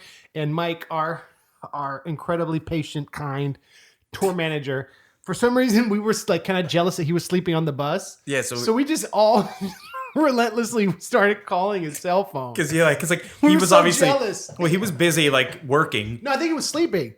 But I remember one time in particular, we showed up to the show and we like didn't know where to go. We showed up to the college and we just kept calling him. And he was like on the bus trying to coordinate whatever he was trying to coordinate. And he's like, shut up, leave me alone, give me a minute. Did he pick up? Finally, but... No, but this one time he was sleeping and we'd gotten there and we were able to sleep in the locker room and we called him like 50 times and left these really long messages. Yeah, I think that was High Point University actually, because that's the one I remember sleeping. Where was that? North Carolina, I think. Your memory's awesome. And he remember he thought that someone had died because he looked. There's like 50 missed calls. We were all on our phones. I would have taught myself, don't be a jerk and don't be like a out of control, rowdy 23-year-old to the people who are hooking you up. Don't bite the hands that feed you. Don't tickle like the armpits that are lifting you up. Yeah, poking the bear. I always felt like misdirecting like my frustration or that was something I would have taught myself. Don't be passive aggressive. That's probably number one I would have told you. Yeah, right. I had trouble being direct a lot. Because you're just a nice guy and you didn't want to be perceived any other way. So you would be like, yeah. And being the leader, I'd never like being in a leader role where I had a staff that I was essentially paying to play my songs was sometimes it was like I didn't know how to be clear. And I think I've become better at that. I know I've become better at that. And like, and isn't it funny you've become better at it now that you don't really have that? Yeah, now that I'm being solo or like working with like Mega Ran where it's like a partnership.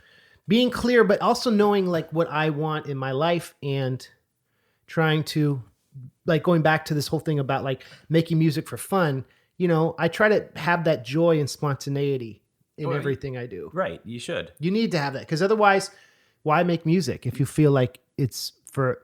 I don't know. But no matter what we're saying right now, the way I see it, I'm glad it went down the way it did. Because me too. We have so many stupid memories of stupid crap that we did because you were crazy.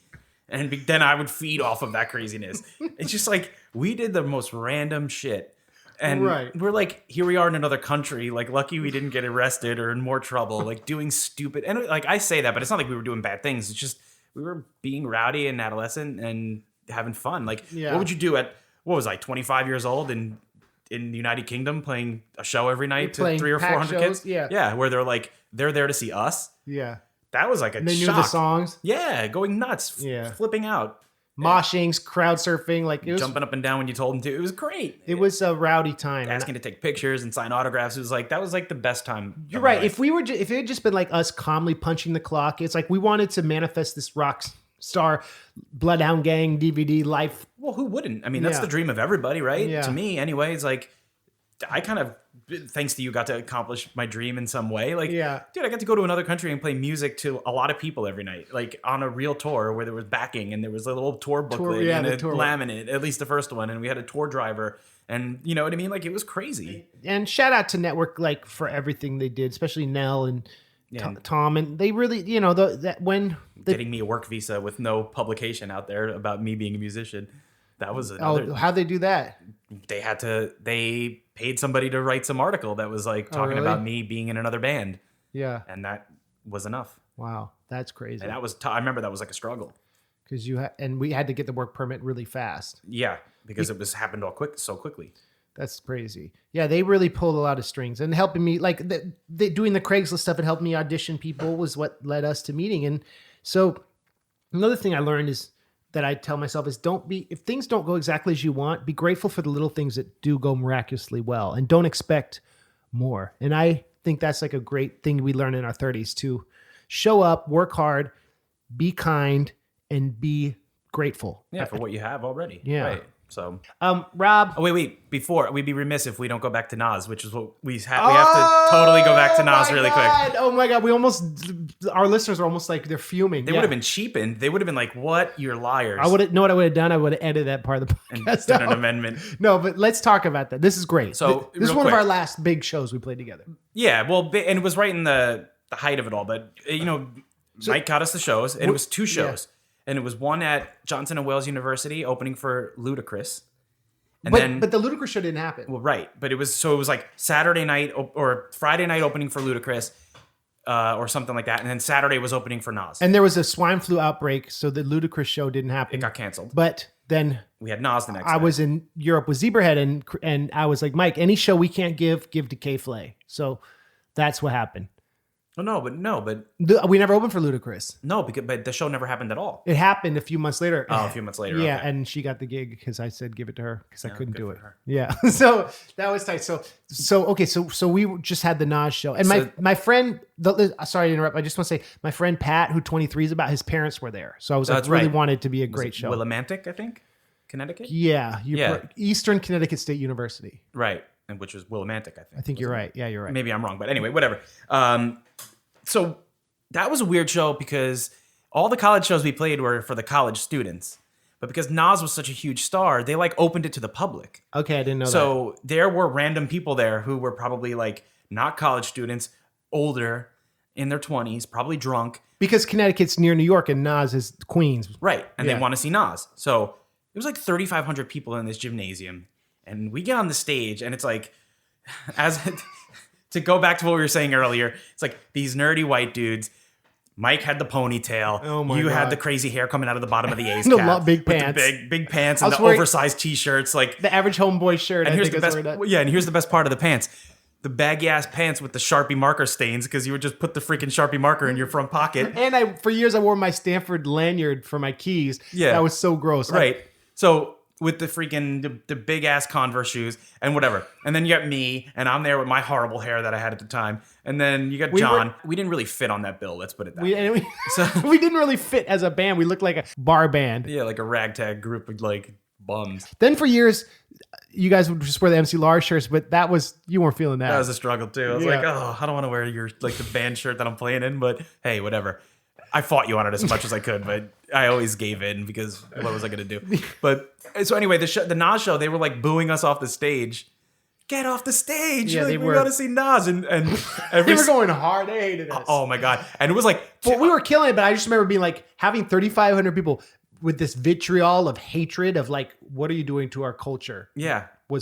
That was stressful. I wanted the set to be over. Me too, and because they started in like the second song. You're throwing stuff at us, and then you were like and this is why I always remember it as like a really funny time because every time the song would end, you'd be like, "Thank you so much, guys. We love you guys. You guys are the best." Like, no, and then I kept saying, "We have merch. We'll be in the bag selling merch. Who wants an MC Lars t-shirt?" And they were throwing like bottles, and it was scary. It was kind of really screwed up, and I had never had that experience, especially with us. It was always like people just either didn't know how to react, but they were like, "All right, this is kind of cool," but then like, or they would still like go through the motions of clapping and whatever. These people were like wanted us off so bad. And then. Oh, you go ahead. Sorry. No, go. Then we're like, well, the time when the moment where they all absolutely lost it, when I was like, all right, we have a special guest, and Frontalot comes my up, God, yeah. dressed like a science teacher to do the original gamer with his headlamp and his moves, and it's like they devolved into the rabid. I just never heard that much angry. They were like really pissed off. Like it was bad enough they were dealing with us, and then here comes Frontalot. Yeah, right. It was like, oh my god, and it was probably so much hatred. It was the most awkward show I've ever played. Yeah. But who else can say they opened for Nas? So screw you. I remember I wanted to thank him for the opportunity, and nope. He was rolling so deep. Yeah. And here's the other thing. This was the thing that really bothered me, and I always like opening for Snoop or like other big rappers. A big rapper, if his or her set time is 10, they are not going on at 10. Never. I remember after we played, it was like 2 hours of them waiting. Well, you remember we very early on, we did that show at Montclair State University, and it was like a big festival. Oh, with Lupe Fiasco? Joel Santana. Oh, Joel Santana, yeah. And that was at the height of like the Whistle song. And I remember Dude, he came out, he played like a 10-minute set. 3 hours after. Yeah, and it was like every song was like he would play the first verse and the chorus, and then it was over. And he would go to another song. A lazy performance. Horrible. And probably getting paid like 50 G's. Rappers, they did not care. What made me so mad was like, you hating us. What, you just want to stand in the crowd? And I don't know. That was like opening for Snoop was not as bad, but it was still bad. Well, and in hindsight, we were so stoked about that weekend. Like, remember, John took us to like the country club to have dinner and to celebrate. We all got dressed up. It was like Thursday night because or something it was like going that. to be, it was Ludacris and Nas in the same weekend. It was like a monumental thing. We were so stoked. Like, oh my God, yeah, holy shit, we're playing for like two of the biggest rappers ever, like opening at these colleges. These shows are going to be packed. Right. And yeah, the Nas show was like 3,500, 4,000 people. But no one cared. No one even talked. They probably don't even recognize you from stage to floor, and especially when they just want to see Nas. It is what it is. But that's how I always felt.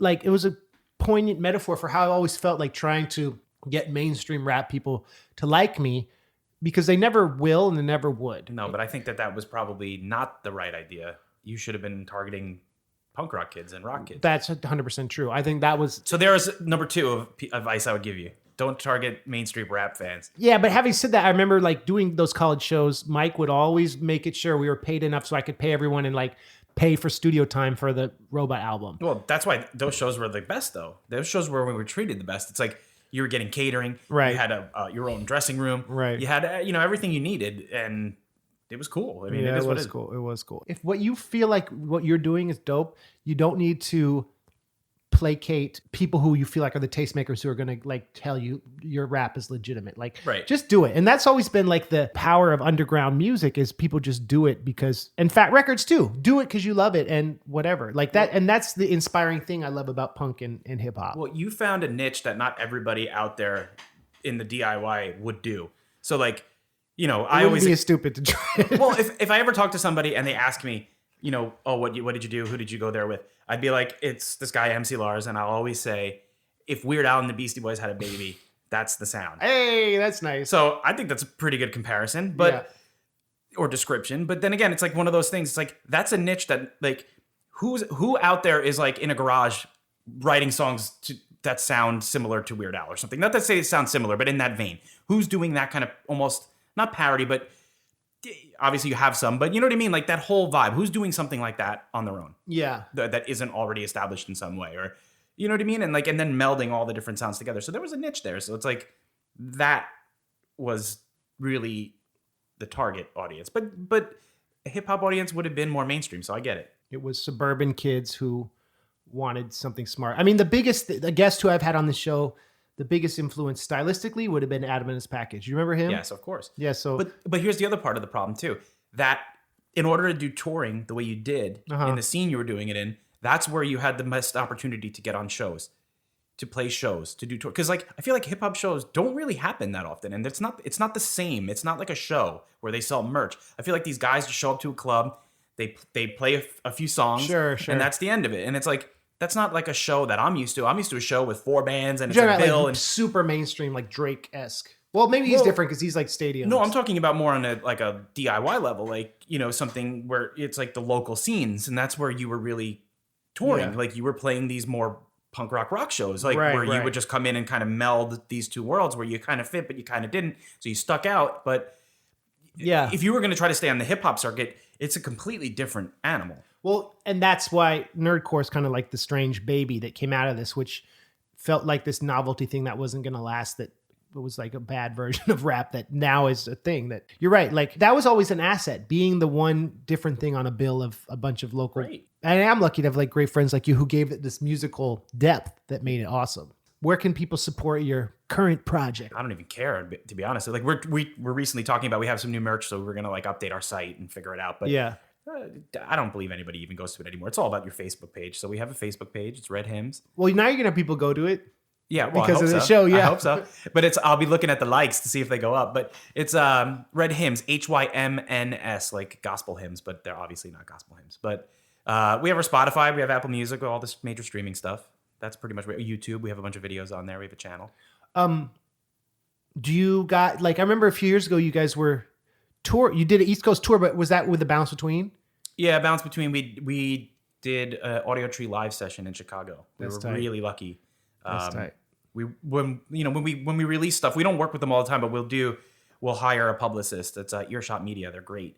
So we're like, hey, can you have any connections at Audio Tree? And they got us. So they offered us 2 dates, and we made it like a week out of it. Did you end up playing at Pittsburgh? No. You called that guy Manny, that promoter. That guy was so mean to me. He wasn't feeling the fact that you called him? I don't think so. He was just pissed off. It's like he was bothered. Aggro, yeah. He has bands calling him a lot. Kind of like was like, well, I didn't book his last show. I don't know what you're talking about. Like all like mad at me, and I'm like, I don't know, man. This is just what I was told. Sorry to bother you. Whatever. So you didn't play Pittsburgh? No, we didn't. But we did a show in Akron. Thanks, Jeff Clem. Then we went from Akron to Chicago, and we hung out for a day. We had a day off. The next day was the Audio Tree session.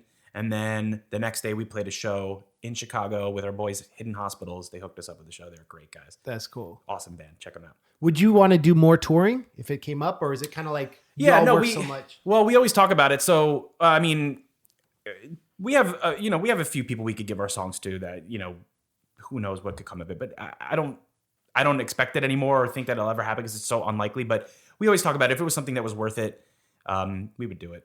I could always find another job. It has to make sense for everyone, right? Yeah, and it's got to be something worthwhile, which is near impossible because I have to at least pay some bills. Yeah. So I'd have to be able to guarantee that there's going to be some kind of money in it, and that's impossible. And what's hard is, and I mean, this was easier for me, but when you're starting out, when I would open for people, I'd get like $50, $100 a show. You can't feed 5 dudes on that. Not at all. And you don't know if you're going to sell merch, and like, I don't know how a band does it now without a label. It's a labor of love, my friend. It's a labor of love. And it's like you have to do it all on your own. So like if we're going to do anything, it would be like a 3 or 4 day weekend. We'd rent a van and we'd just go out to like Pennsylvania. We do that a lot. We'll do, we've established ourselves in Scranton. That's cool. Thanks to these guys behind the gray. They're really awesome. They hooked us up. They always have us out there. They always ask us to come up and open shows. Yeah. So it's like, it's really cool. But we'll do like Pennsylvania, New York, Connecticut. We'll try that kind of stuff in the local area. What's your favorite place to play in Jersey? There are like really no places anymore. I mean, we have a little spot called, it's called Clash Bar. That's like, but it's a little DIY joint. It's like, it's the only spot that's even really any good there. They all shut down. Any place that's good. I mean, Debonair Music Hall is pretty cool. You played there recently. Yeah. But it's huge. That's the problem. Played there at Fight Dragons. Yeah, it was definitely... empty looking, but well, it was weird because there was people there, but yeah, it's so big. You need like 1,000 people in there to make it. We actually, that place used to be called Mexicali Live. Oh, that was Mexicali Live. It's the same place, and we opened Balance Between open for CKY there. That was crazy. That's sold cool. out show. Yeah, we had a couple good we played with Matchbook Romance there. Yeah.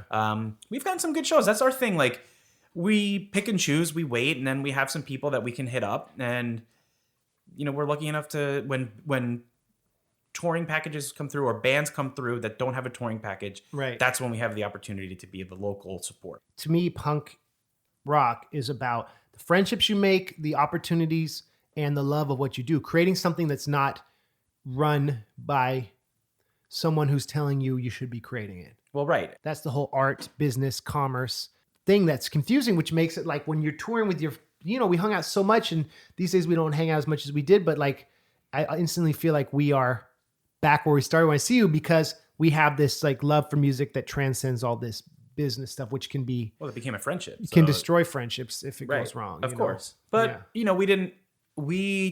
was different because it was like, it was always your project that we were just kind of like lucky enough to be on the ride. Yeah. So there wasn't anything, it wasn't like we were both contracted and like together, and it was like we were going through the stress of this together that could tear us apart. Right. It was, yeah. Then that was the benefit of having like a great management company that was investing the money into it to try to recoup, because it wasn't like my savings that I was putting on the line. Yeah. Thanks, Sarah McLachlan.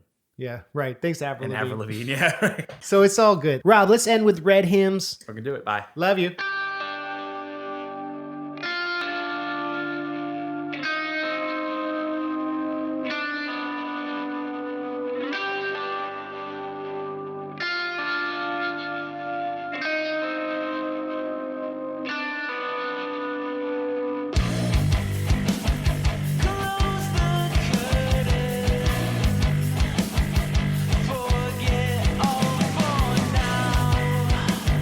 Still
Thank you, Rob.